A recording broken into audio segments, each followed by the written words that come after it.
আল্লাহ তাআলা আরশে আজিম থেকে বলে, যুবক আমার সেজদা দিলি, যা আমি ওয়াদা দিলাম তোরে এই আরশের নিচে ছায়া দেব।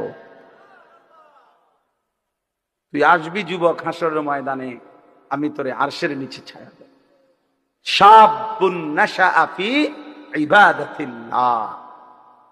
নবীজি বলেন, যে যুবক তার যৌবন কালটা আল্লাহর ইবাদতে বেড়ে উঠছে, আল্লাহ রাসূল সাল্লাল্লাহু আলাইহি ওয়াসাল্লাম বলেন আল্লাহ তাআলা তাকে আরশের নিচে ছায়া,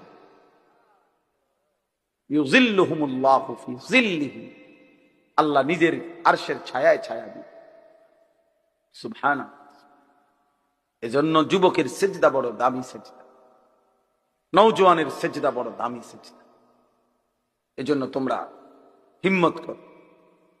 ওই ছেলেটাকে বলো ভাই, ওই ছেলেটাকে, ওই অসভ্য ছেলেটাকে বলো মোবাইল বন্ধ করতে। বেটা তুমি এতে উঠে যাও, বেটা এই বেটা অপদার্থ কোথাকার বেটা।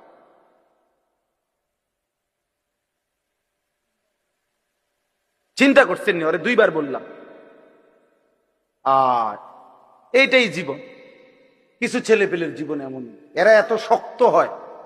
এর কত হইলো, হুজুর তোর আব্বাও যদি কয় আমি লড়তাম না, আমি যেমনি আছি। হ্যাঁ, এটা সাংঘাতিক, জানেন না?